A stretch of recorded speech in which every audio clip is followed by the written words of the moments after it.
नमस्कार दोस्तों, academic zone में आपका स्वागत है। दोस्तों, पिछली वीडियो में आपने देख लिया कि हमने छायावादोत्तर युग की जो काव्य धाराएं थी उन पर बात की थी। छायावादोत्तर युग की अगर रचनाओं पर हम बात करते हैं तो बहुत सारी काव्य धाराएं हमें नजर आती हैं, जैसे राष्ट्रीय सांस्कृतिक काव्य धारा, उत्तर छायावाद और व्यक्तिवादी गीत आदि थे।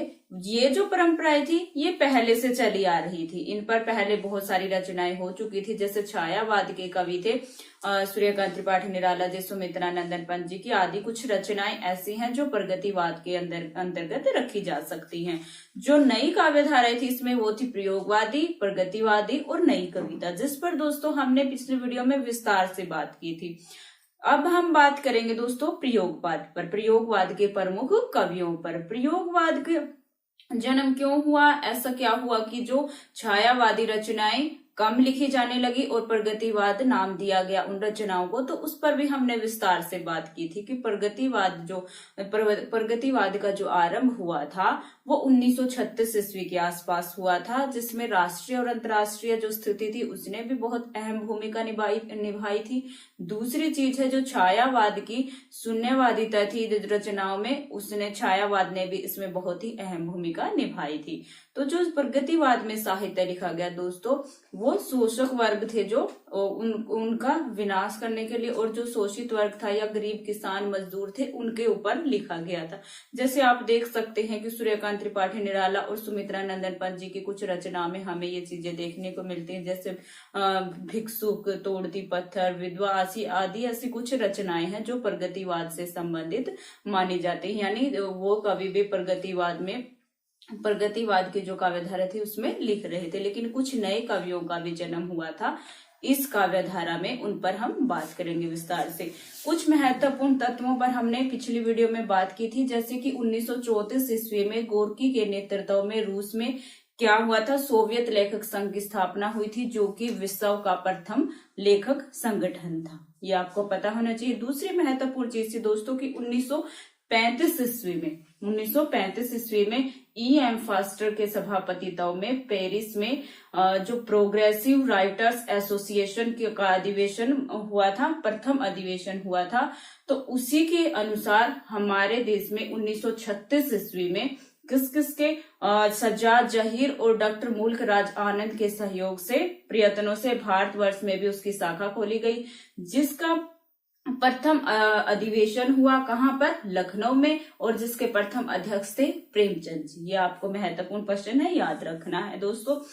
प्रगतिवाद का सैद्धांतिक आधार मार्क्स का द्वंदात्मक भौतिकवाद है। प्रगतिवाद का सैद्धांतिक आधार क्या है, जो मार्क्स का द्वंदात्मक भौतिकवाद प्रगतिवाद का सैद्धांतिक आधार है। दोस्तों, जो प्रगतिवाद के आदि कवि माने जाते हैं या आदि प्रवर्तक वो कार्ल मार्क्स माने जाते हैं। जैसे राजनीति के क्षेत्र में जो साम्यवाद या समाजवाद है, साहित्य के क्षेत्र में वही प्रगतिवाद है। डॉक्टर बच्चन सिंह ने दोस्तों सुमित्रा नंदन पंत जी की जो रचना थी युगवाणी, उसको प्रगतिवाद की खड़ी बोली की प्रथम रचना माना था। दूसरी डॉक्टर गणपति चंद्र गुप्त जी ने रामेश्वर करुण जी की जो रचना थी करुण सतसई, अगर कालक्रम से देखा जाए तो उन्होंने उसे पहली रचना माना था प्रगतिवाद की। युगवाणी में दोस्तों पंत जी ने प्रगतिवाद को युग की वाणी कहा है। युगवाणी जो रचना थी पंत जी की, उसमें उन्होंने जो युगवाणी थी युग की वाणी कहा है प्रगतिवाद पंत जी ने। इनकी ग्राम्य भी इसी ढंग की रचना थी। निराला की रचना में प्रगतिवादी स्वर आरंभ से ही विद्यमान था। कुकर मुता, गरम पकौड़ी, डिप्टी साहब आ गए, भिक्षुक, बनबेला आदि कविता में उनका मानवतावादी स्वर ही उभर कर आया है। यानी ये जो रचनाएं, अगर आपसे प्रश्न ये पूछ लिया जाए कि निराला जी की प्रगतिवाद से संबंधित रचनाएं कौन सी है, कुकर मुता, गरम पकौड़ी, डिप्टी साहब आ गए, भिक्षुक, बनबेला आदि रचनाएं हैं। निराला जी की विधवा, वह तोड़ती पत्थर जैसी कविताओं में सर्वहारा वर्ग की दीनहीन दशा का ही उल्लेख किया है। तो कुछ ऐसी रचनाएं दोस्तों, पिछले हमने एक वीडियो सिर्फ इन्हीं चीजों पर बात की थी। आज हम बात करेंगे प्रगतिवाद और उनके प्रमुख, प्रगतिवाद और इस धारा के प्रमुख कवियों और उनकी रचनाओं पर।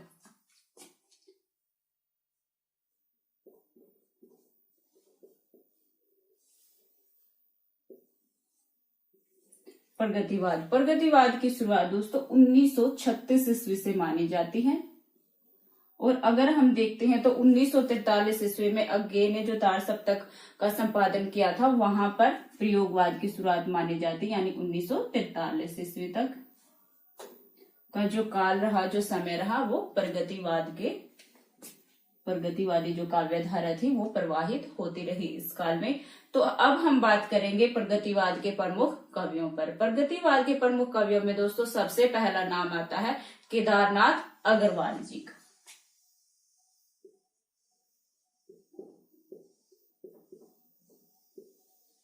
केदारनाथ अग्रवाल जी। केदारनाथ अग्रवाल जी, इनका जन्म 1 अप्रैल 1911 ईस्वी में हुआ था। 1911 ईस्वी, ये महत्वपूर्ण चीज है आपके लिए, ये याद रखनी है आपको। ये चीजें नहीं पूछी जाती हैं, बहुत ही कम पूछी जाती है। तो केदारनाथ अग्रवाल जी का जन्म 1911 ईस्वी में हुआ था और इनकी मृत्यु हुई थी 22 जून 2000 ईस्वी को। 22 जून 2000 ईस्वी को मृत्यु हुई थी केदारनाथ अग्रवाल जी की। जन्म कहां पर हुआ था दोस्तों? कमासिन गांव, बांदा जिला।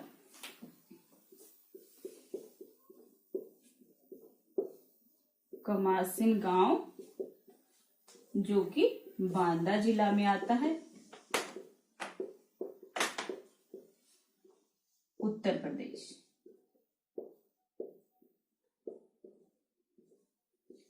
ये है इनका जन्म स्थान, कहां पर? कमासिन गांव, बांदा जिला, उत्तर प्रदेश में केदारनाथ अग्रवाल जी का जन्म हुआ था। इनके पिता का नाम था हनुमान प्रसाद।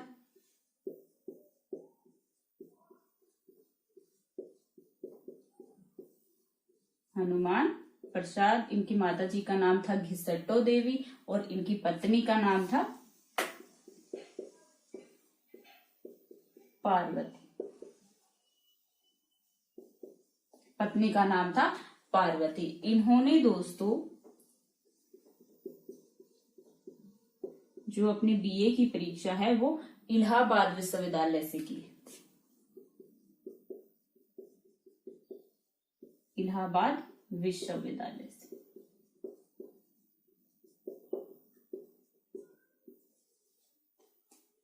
बीए इलाहाबाद विश्वविद्यालय से दोस्तों इन्होंने 1963 से 1970 ईस्वी तक, 1963 से 1970 ईस्वी तक इन्होंने सरकारी वकील के रूप में नौकरी की है।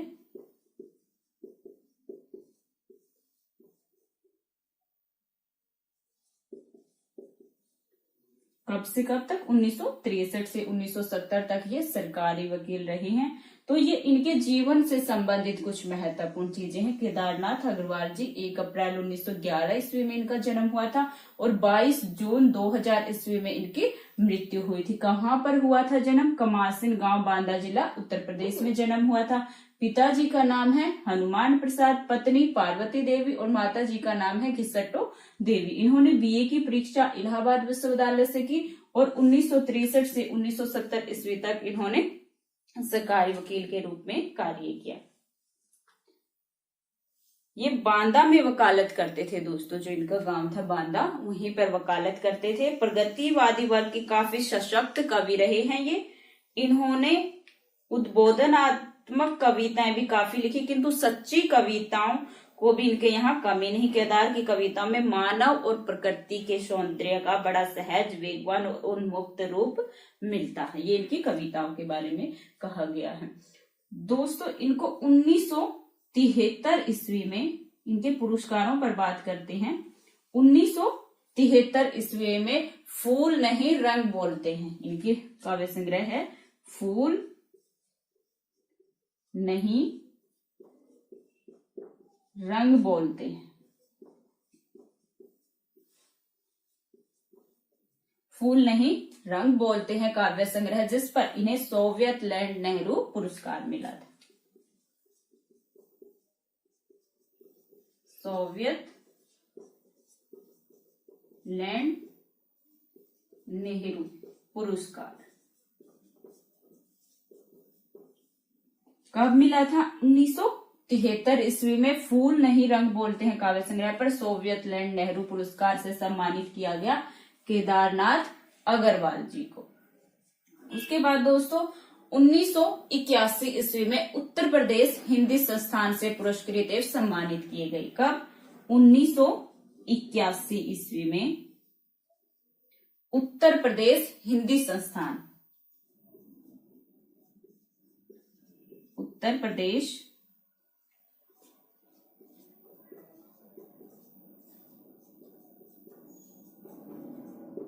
उत्तर प्रदेश हिंदी संस्थान से पुरस्कृत और सम्मानित किए गए। पुरस्कृत और सम्मानित किए गए।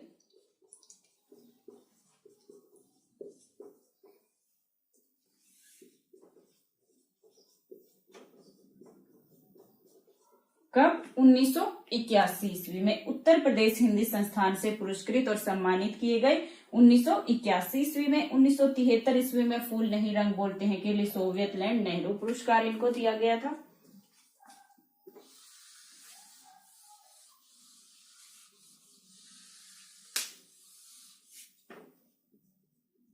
इसके बाद है दोस्तों 1986 ईस्वी में मध्य प्रदेश साहित्य परिषद द्वारा 1986 ईस्वी में मध्य प्रदेश, कब? 1986 ईस्वी में मध्य प्रदेश साहित्य परिषद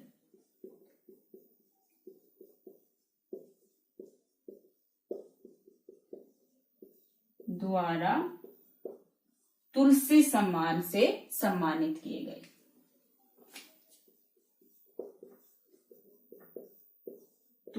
तुलसी सम्मान से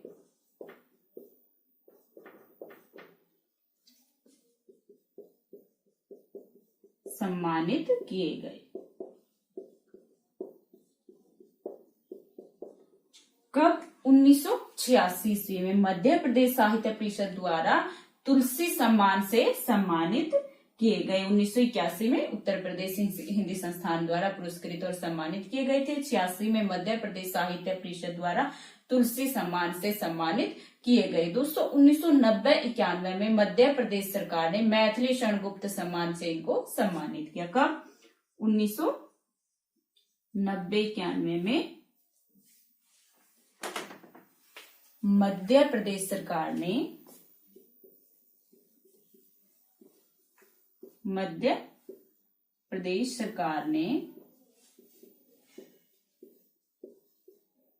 इन्हें मैथिली शरणगुप्त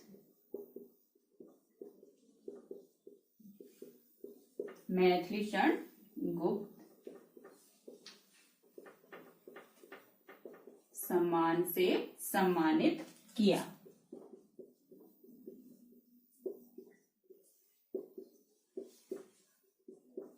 कब? 1990-91 में मध्य प्रदेश सरकार ने इन्हें मैथिली शरणगुप्त सम्मान से सम्मानित किया। इसके बाद है 1987 ईस्वी में इनको अपूर्वा जो इनका काव्य संग्रह था, अपूर्वा काव्य संग्रह पर साहित्य अकादमी पुरस्कार मिला। साहित्य अकादमी पुरस्कार।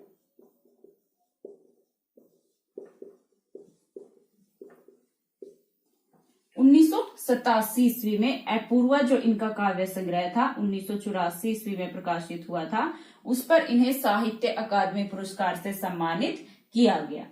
उसके बाद है दोस्तों बहुत सारे इनको पुरस्कार दिए गए, ये सभी आपको याद रखने हैं। 1993-94 में इनको 1993-94 में बुंदेलखंड विश्वविद्यालय ने डी.लिट की उपाधि दी।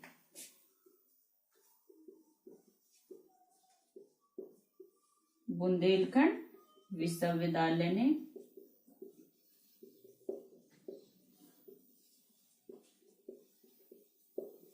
ने डी लिट की उपाधि दी। केदारनाथ अग्रवाल जी को 1993-94 में बुंदेलखंड विश्वविद्यालय ने डी लिट की उपाधि से इनको सम्मानित किया। याद रखने हैं आपको ये सभी चीजें। 1973 ईस्वी में फूल नहीं रंग बोलते हैं पर सोवियत लैंड पुरस्कार इनको दिया गया। 1981 ईस्वी में उत्तर प्रदेश हिंदी संस्थान से पुरस्कृत और सम्मानित हुए। 1987 ईस्वी में अपूर्वा जो इनका काव्य संग्रह साहित्य अकादमी पुरस्कार मिला उस पर। 1986 ईस्वी में मध्य प्रदेश साहित्य परिषद द्वारा तुलसी सम्मान से सम्मानित किए गए। 90-91 में मध्य प्रदेश सरकार ने इन्हें मैथिली क्षणगुप्त सम्मान से सम्मानित किया और 1993 ईस्वी में इनको बुंदेलखंड विश्वविद्यालय ने डी लिट की उपाधि दी। ये आपको याद रखने हैं दोस्तों सभी इनके सम्मान और जो भी इनको मिला है और किस रचना पर मिला है ये भी आपको याद रखना। इसके बाद है दोस्तों, इसके बाद इनको मध्य प्रदेश सरकार ने मैथिली क्षणगुप्त सम्मान दिया था। बुंदेलखंड विश्वविद्यालय ने डी लिट की उपाधि दी थी और हिंदी साहित्य सम्मेलन प्रयाग ने साहित्य वाचस्पति की। हिंदी साहित्य सम्मेलन प्रयाग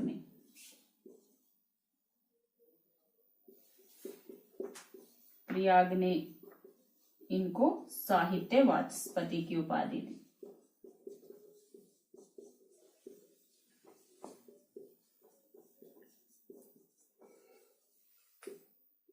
साहित्य वाचस्पति की उपाधि हिंदी साहित्य सम्मेलन प्रयाग द्वारा इनको दी गई। ये याद रखने, ये सभी इनके पुरस्कार थे दोस्तों, आपको सभी याद रखने हैं क्योंकि केदारनाथ अग्रवाल जी प्रगतिवाद के बहुत ही प्रसिद्ध सशक्त और महत्वपूर्ण कवि हैं।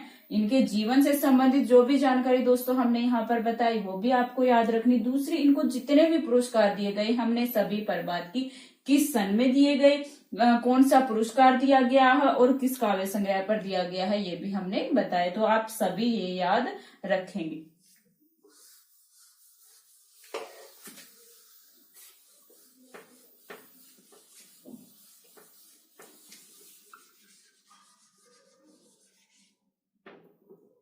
केदारनाथ अग्रवाल जी दोस्तों ब्रज भाषा में जो कवित्व या छंद इनके मिलते हैं वो इनका उपनाम था। जो क्या था इनका उपनाम? बालेंदु। ये याद रखना है, उपनाम बालेंदु केदारनाथ अग्रवाल का। इस उपनाम से इनके ब्रज भाषा में कवित्व में छंद मिलते हैं। ब्रज भाषा में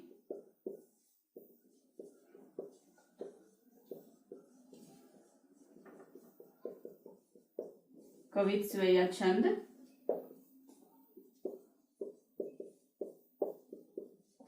जो कि ये अपने उपनाम बालेंदु में ये लिखते थे। ब्रज भाषा में कवित्व या छंद इनके मिले हैं, इनके उपनाम बालेंदु नाम से लिखते थे, ये याद रखना है आपको। दोस्तों केदारनाथ अग्रवाल जी देश विदेश के तमाम कवियों की कविताओं का अनुवाद, देश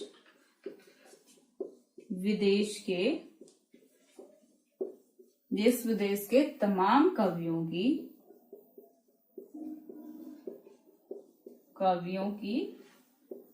कविताओं का अनुवाद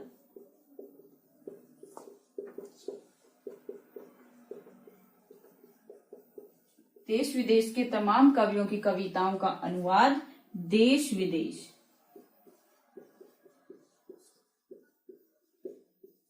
देश विदेश के जो तमाम कवि थे उनकी कविताओं का अनुवाद केदारनाथ अग्रवाल जी देश विदेश शीर्षक से करते थे।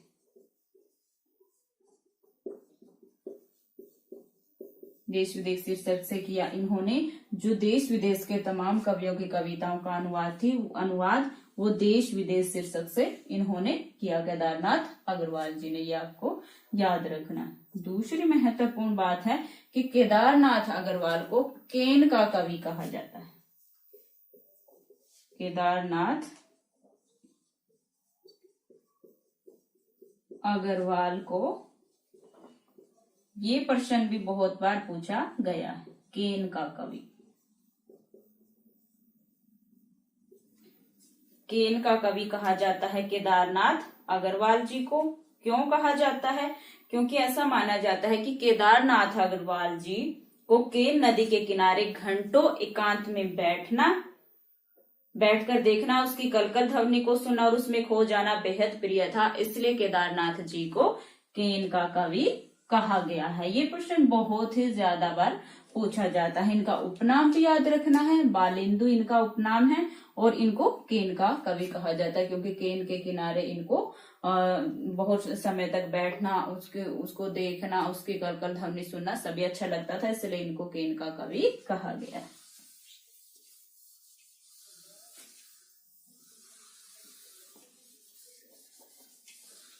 अब बात करेंगे दोस्तों केदारनाथ अग्रवाल जी की महत्वपूर्ण रचनाओं पर।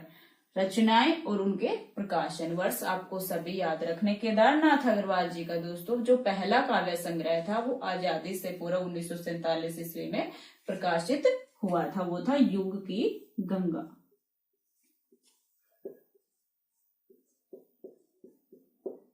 युग की गंगा 1947 ईस्वी। युग की गंगा इनका पहला काव्य संग्रह है और 1947 ईस्वी में प्रकाशित हुआ था। इसके बाद है नींद के बादल।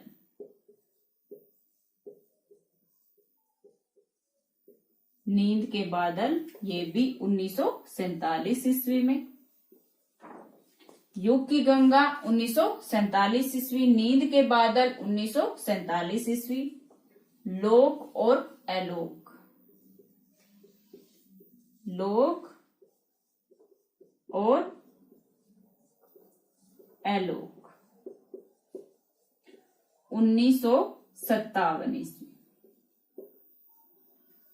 लोक और अलोक 1957 ईस्वी। फूल नहीं रंग बोलते।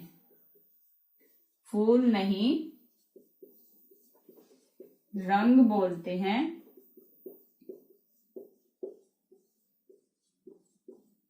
1965 ईस्वी। फूल नहीं रंग बोलते हैं 1965 ईस्वी, जिस पर इन्हें 1973 ईस्वी का सोवियत लैंड पुरस्कार मिला था। सोवियत लैंड नेहरू पुरस्कार।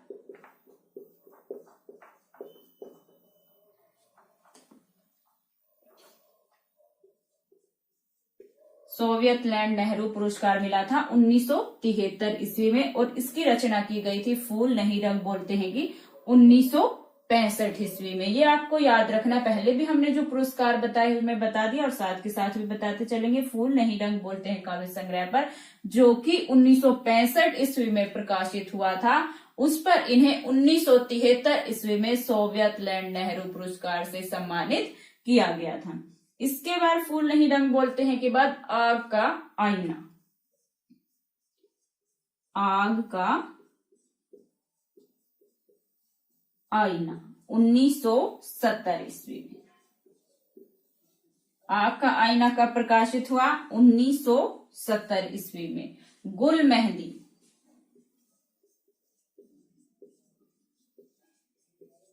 गुल मेहंदी 1978 ईस्वी। गुल मेहंदी की रचना हुई 1978 ईस्वी। गुल मेहंदी के बाद पंख और पतवार। पंख और पतवार 1979 ईस्वी। 1979 ईस्वी कौन सी? पंख और पतवार। इसके बाद है दोस्तों पंख और पतवार के बाद हे मेरी तुम। हे मेरी तुम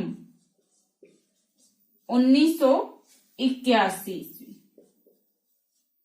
हे मेरी तुम 1981 ईस्वी। मार प्यार की थापे। मार प्यार की थापे 1981 ईस्वी।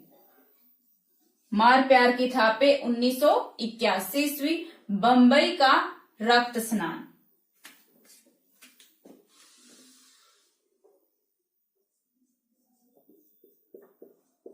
बंबई का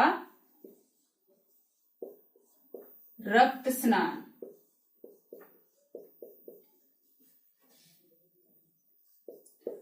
1981 ईस्वी। बंबई का रक्त स्नान 1981 ईस्वी। कहे केदार खरी खरी, कहे केदार खरी खरी 1983 ईस्वी। 1983 ईस्वी कहे केदार खरी खरी। अपूर्वा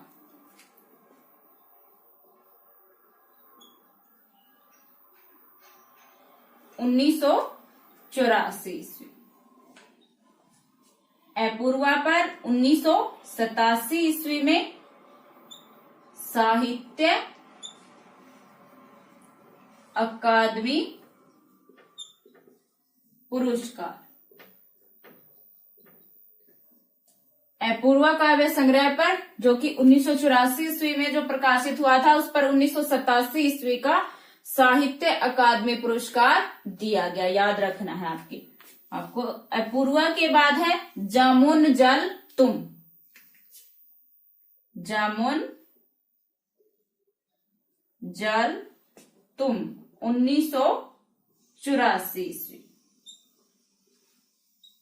जामुन जल की रचना कब हुई? 1984 ईस्वी में। बोल बोल ए बोल, बोल बोल ए बोल 1985 ईस्वी। बोल बोल ए बोल 1985 ईस्वी। जो सिलाएं तोड़ते हैं, जो सिलाएं तोड़ते हैं, जो सिलाएं तोड़ते हैं 1985 ईस्वी।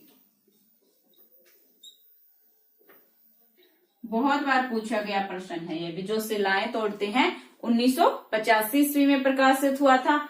आत्मगंध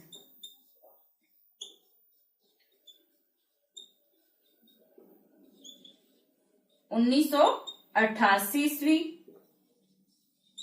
आत्मगंध की रचना 1988 ईस्वी में।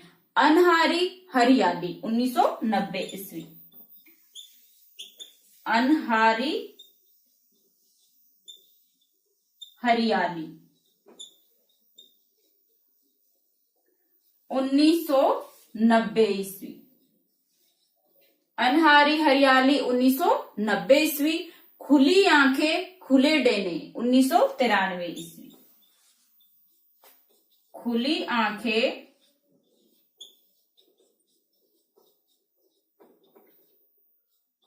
खुले डेने 1993 ईस्वी। खुली आंखें खुले डेने 1993 ईस्वी। पुष्पदीप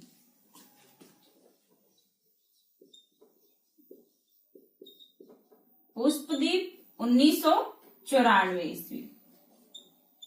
पुष्पदीप 1994 ईस्वी। और बसंत में हुई प्रश्न पृथ्वी। बसंत में हुई प्रश्न पृथ्वी 1996 ईस्वी। बसंत में हुई प्रश्न पृथ्वी 1996 ईस्वी। तो ये सभी काव्य संग्रह हैं इनके। युग की गंगा, जो कि इनका पहला काव्य संग्रह है, 1947 ईस्वी में। नींद के बादल 1947 ईस्वी। लोक और अलोक 1957 ईस्वी। फूल नहीं रंग बोलते हैं 1965 ईस्वी, जिस पर 1973 ईस्वी का सोवियत लैंड सम्मान इनको दिया गया 1973 ईस्वी में। आग का आईना 1970 ईस्वी। गुल मेहंदी 1978 ईस्वी। पंख और पतवार 1979 ईस्वी। हे मेरी तुम 1981। मार प्यार की थापें 1981 ईस्वी, बंबई का रक्त स्नान 1981 ईस्वी, कहे केदार खरी खरी 1983 ईस्वी, अपूर्वा 1984 ईस्वी, जिस पर 1987 ईस्वी का साहित्य अकादमी पुरस्कार दिया गया केदारनाथ अग्रवाल जी को, जमुन जल तुम 1984 ईस्वी, बोल बोल ए बोल 1985 ईस्वी, आत्मगंध 1988 ईस्वी, अनहारी हरियाली 1990 ईस्वी, खुली आंखें खुले डैने 1993 ईस्वी, पुष्पदीप 1994 ईस्वी और बसंत में हुई प्रसन्न पृथ्वी 1996 ईस्वी। ये है केदारनाथ अग्रवाल जी के काव्य संग्रह। याद रखने हैं, वो भी प्रकाशन वर्ष के साथ। 2 इनके काव्य संग्रह पर इनको पुरस्कार मिले हैं, फूल नहीं रंग बोलते हैं और अपूर्वा। अपूर्वा पर साहित्य अकादमी सम्मान और फूल नहीं रंग बोलते हैं पर सोवियत लैंड नेहरू पुरस्कार इनको दिया गया है। ये आपको याद रखने हैं सभी रचनाएं प्रकाशन वर्ष के साथ। केदारनाथ अग्रवाल पर दोस्तों बहुत ही बार प्रश्न पूछे गए हैं। फूल नहीं रंग बोलते हैं बहुत ही बार पूछा गई है। जो सिलाएं तोड़ते हैं इस पर बहुत बार प्रश्न पूछे गए हैं। सभी रचनाएं इनकी महत्वपूर्ण है, ये याद रखना है। युग की गंगा पहला काव्य संग्रह है जो कि 1947 ईस्वी में प्रकाशित हुआ था। ये याद रखने हैं दोस्तों आपको।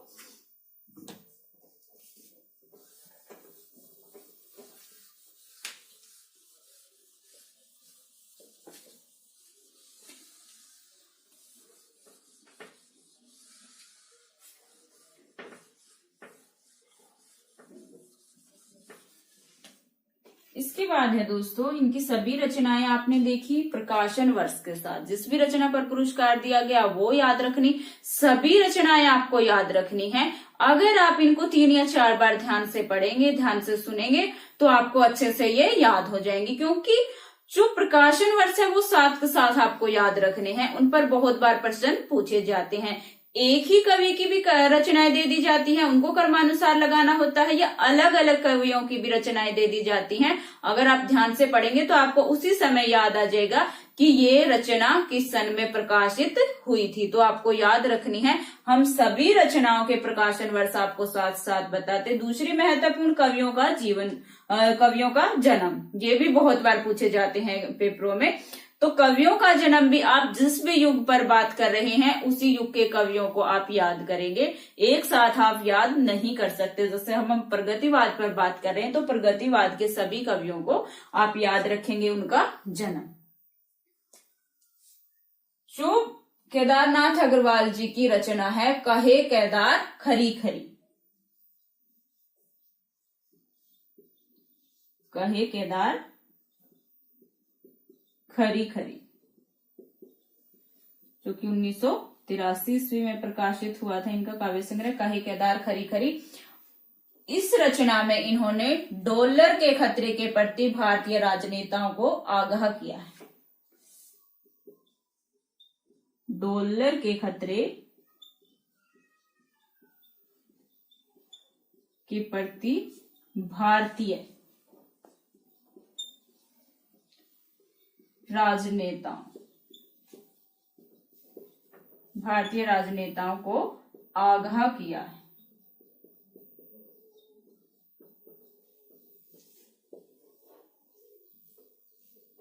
किस रचना में? कहे केदार खरी खरी में केदारनाथ अग्रवाल जी ने डॉलर के खतरे के प्रति भारतीय राजनेताओं को आगाह किया है।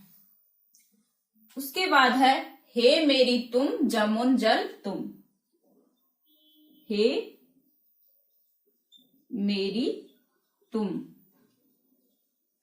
और जमुन जल तुम। ये जो 2 रचनाएं हैं, हे मेरी तुम और जमुन जल तुम, अपनी पत्नी की याद में लिखी थी केदारनाथ अग्रवाल जी ने।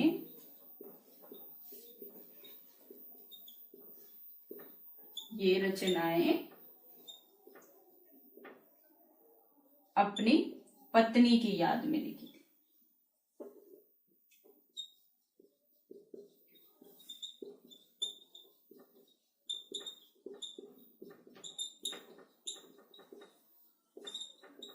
कौन कौन सी रचनाएं हैं?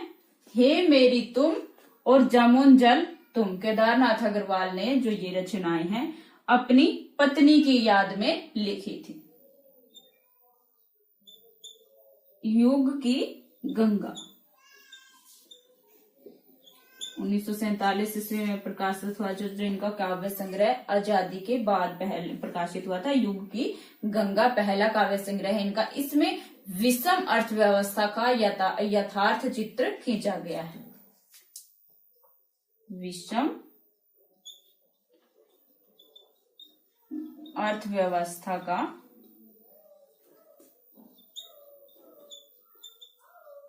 यथार्थ चित्र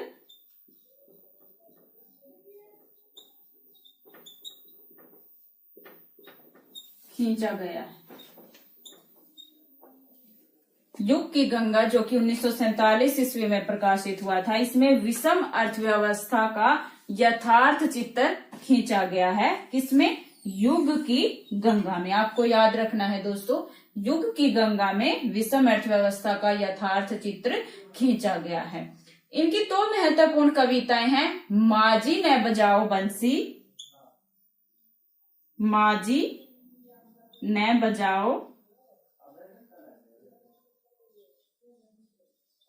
वंसी, माजी ने बजाओ वंसी और बसंती हवा।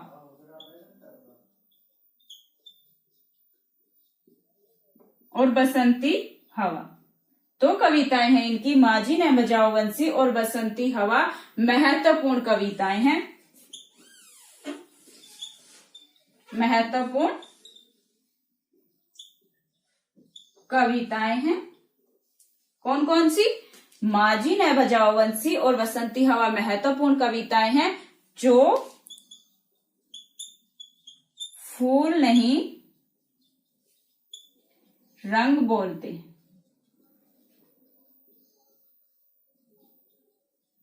काव्य संग्रह में संकलित हैं।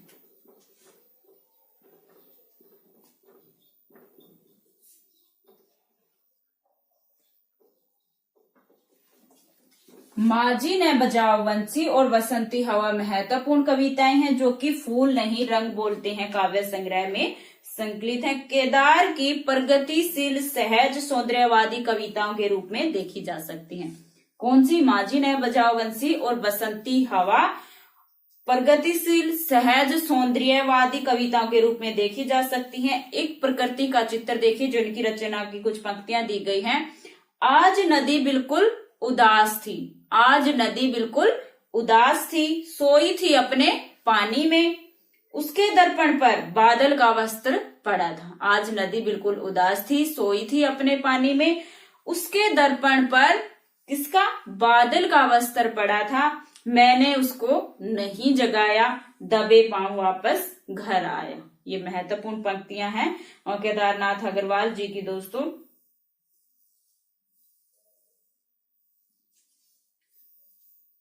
तो ये रचनाएं पहले हमने इनके काव्य संग्रह पर बात की सभी प्रकाशन वर्ष के साथ।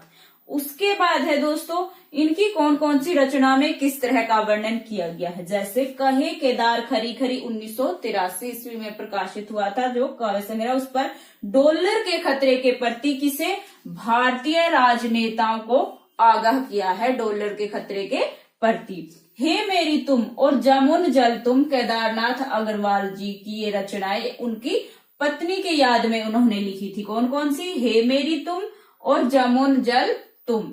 युग की गंगा जो कि इनका पहला काव्य संग्रह 1947 ईस्वी में प्रकाशित हुआ था, उसमें विषम अर्थव्यवस्था का यथार्थ चित्र खींचा गया है। माजी ने बजाओ वंसी और बसंती हवा महत्वपूर्ण कविताएं हैं जो कि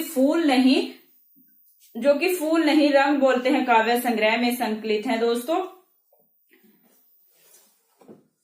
कुछ और महत्वपूर्ण पंक्तियां हैं केदारनाथ अग्रवाल जी की, जैसे धूप चमकती है चांदी की साड़ी पहने, मेके से आई बेटी की तरह मगन है। बहुत बार इनकी ये पंक्तियां पूछी जाती हैं। धूप चमकती है चांदी की साड़ी पहने, मेके से आई बेटी की तरह मगन है। एक बीते के बराबर यह हरा ठिगना चना, एक बीते के बराबर यह हरा ठिगना चना बांधे मुरेठा शीश पर छोटे गुलाबी फूल का। मैंने उसको जब जब देखा, लोहे जैसा तपते देखा, गलते देखा, ढलते देखा, मैंने उसको गोली जैसा चलते देखा। बहुत ही महत्वपूर्ण पंक्तियां हैं और बहुत ही ज्यादा बार पूछी गई हैं। मैंने उसको जब जब देखा, लोहे जैसा तपते देखा, गलते देखा, ढलते देखा, मैंने उसको गोली जैसा चलते देखा। आज का लेखन आग के अंगूठे की क्रांतिकारी कतार का बंदूक मार लेखक है।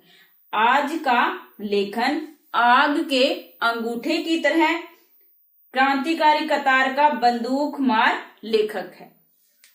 कविता यूं ही बन जाती बिना बनाए क्योंकि हृदय में तड़फ रही है याद तुम्हारी। कविता यूं ही बन जाती बिन बनाए क्योंकि हृदय में तड़प रही है याद तुम्हारी। मांझी ने बजाओ बंसी मेरा प्रण टूटता जैसे तन टूटता। मांझी, अभी हमने बात की इनकी इसी कविता पर। मांझी ने बजाओ बंसी मेरा प्रण टूटता जैसे तन टूटता। बाप बेटा बेचता है भूख से बेहाल होकर, धर्म धीरज प्राण खोकर। ये उस समय की जो अर्थव्यवस्था थी, जो गरीब किसानों की, जो मजदूरों की पीड़ा का वर्णन किया है कि बाप बेटा बेचता है भूख से बेहाल होकर, धर्म धीरज प्राण खोकर। कांग्रेस की राज में आयो नहीं वसंत, कांग्रेस की राज में आयो नहीं वसंत, अपत कंटीली ढाल के गावत है गुणवंत। कांग्रेस की राज में आयो नहीं वसंत, अपत कंटीली ढाल के गावत है गुणवंत। काटो काटो काटो कर भी मारो मारो हंसिया, हिंसा और अहिंसा क्या जीवन में बढ़ हिंसा क्या। कुछ महत्वपूर्ण पंक्तियां हैं ये केदारनाथ अग्रवाल जी की दोस्तों। और भी बहुत सारी इनकी पंक्तियां हैं जिन पर हम बात करेंगे, लेकिन ये जो पंक्तियां अभी हमने बात की है जिन पर, ये इन पर पहले बहुत ही ज्यादा प्रश्न पूछे जा चुके हैं। बहुत ही ज्यादा बार इन पे प्रश्न पूछे जा चुके हैं और हर पेपर में आपने ये पंक्तियां देखी होंगी, पेपर दिए होंगे आपने, तो उसमें इस तरह की आपने पंक्तियां देखी भी होंगी। तो ये आपको याद भी रखनी है कि ये किस कवि की पंक्तियां हैं और आपसे बहुत बार पूछी जाएंगी।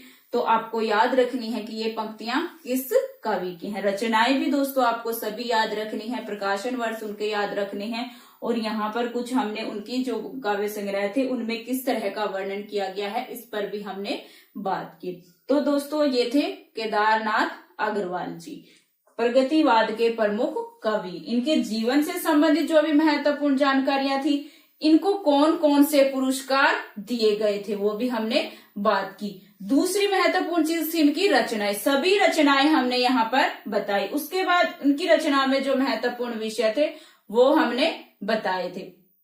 तो आपको ये सभी चीजें याद रखनी है।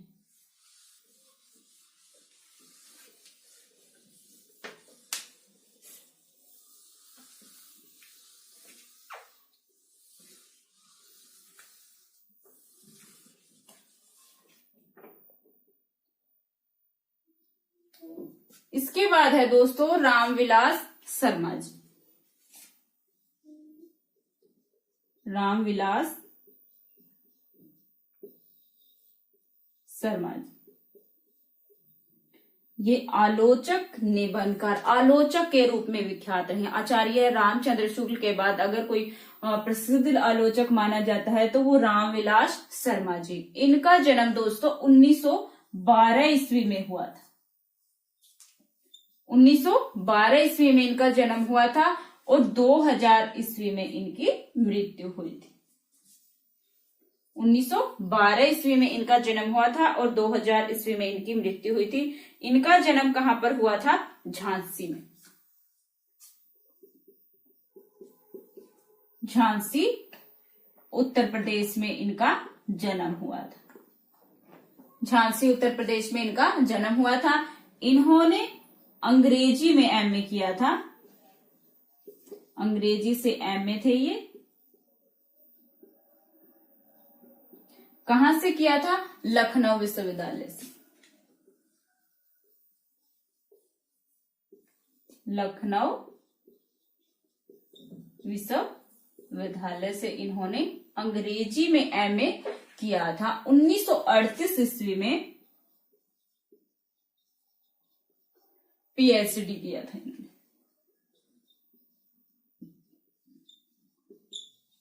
1938 ईस्वी में पीएचडी किया था। 1943 ईस्वी से 1974 ईस्वी तक ये बलवंत राजपूत कॉलेज आगरा में अंग्रेजी विभाग में इन्होंने कार्य किया। बलवंत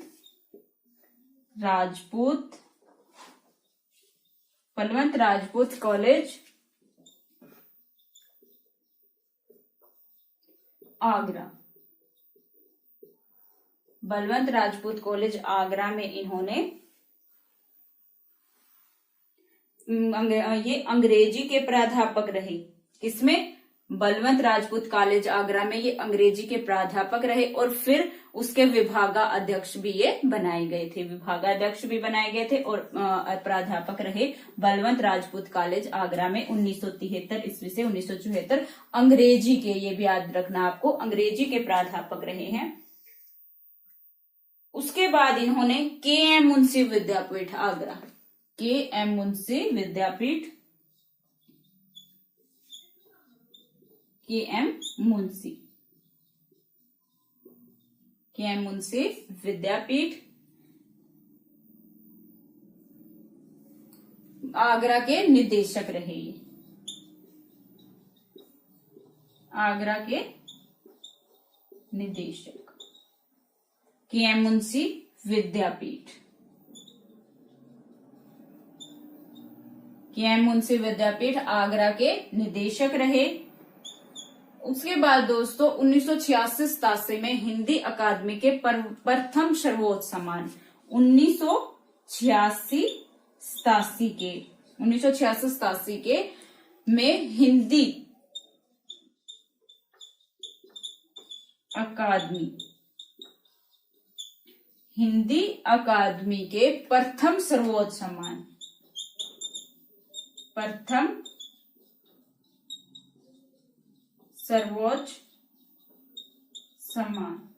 हिंदी अकादमी के प्रथम सर्वोच्च सम्मान शलाका सम्मान से सम्मानित साहित्यकार हैं। प्रथम सर्वोच्च सम्मान शलाका सम्मान से सम्मानित साहित्यकार है।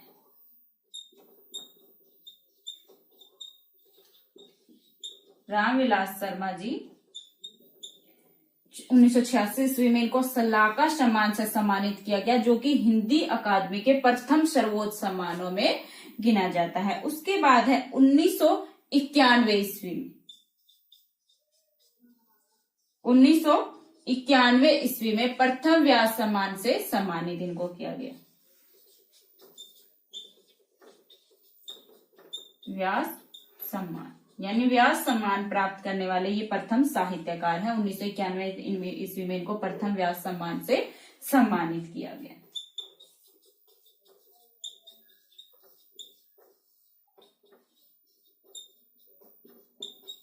प्रथम व्यास सम्मान से सम्मानित किया गया इनको 1991 ईस्वी में।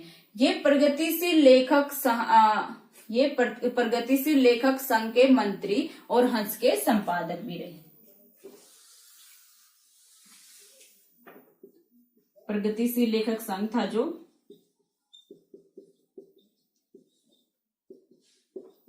लेखक संघ के मंत्री तथा हंस जो पत्रिका थी उसके संपादक।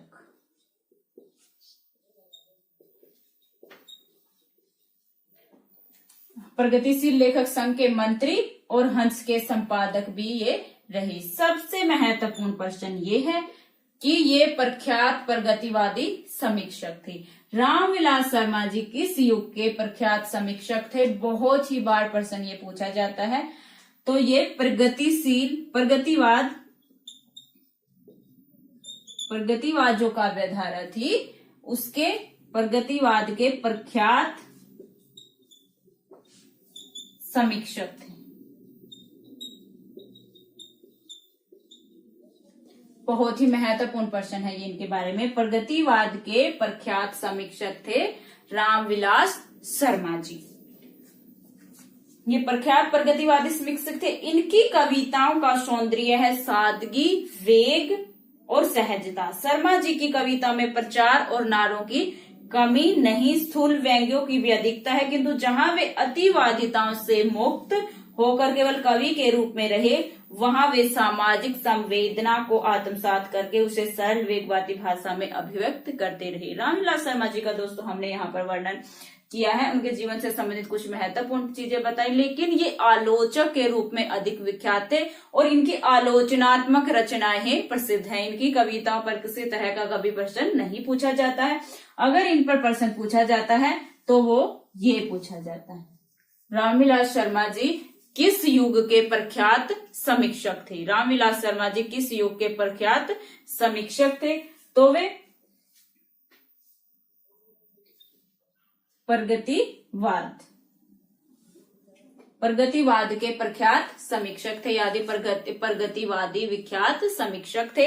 ये मतलब बहुत ही महत्वपूर्ण प्रश्न है और बहुत ही बार पूछा जाता है, तो आपको याद रखना है रामविलास शर्मा जी किस युग के समीक्षक थे। इनकी जो आलोचनात्मक रचनाएं बहुत ही अधिक हैं। उन पर हम जब आलोचनाओं पर बात करेंगे दोस्तों, तो तब हम बात करेंगे इनकी आलोचनात्मक रचनाओं पर, जो कि बहुत ही महत्वपूर्ण है और बहुत ही ज्यादा बार पूछी जाती हैं। रामविलास शर्मा जी की आलोचनात्मक रचनाएं, इनके निबंध, इनकी समीक्षाएं जो हैं वो बहुत ही बार पूछी जाती हैं, तो वो हम बाद में बात करेंगे। आज सिर्फ हमने रामविलास शर्मा जी, क्योंकि इस युग के प्रख्यात समीक्षक थे तो इसलिए उनका यहाँ पर वर्णन किया दोस्तों। इससे पहले हमने केदारनाथ अग्रवाल जी का वर्णन किया दोस्तों। इससे पहले हमने पिछली वीडियो में जो प्रगतिवादी धारा थी उसके बारे में, उसका परिचय हमने दिया था, वो भी आपको याद रखना है। अगर आप हिंदी के विद्यार्थी हैं, हिंदी पढ़ रहे हैं, तो वो चीजें आपको पता होनी चाहिए कि किस तरह से किसी युग का अंत होता है और कैसे दूसरे युग की शुरुआत होती है। क्या ऐसी चीजें आ जाती हैं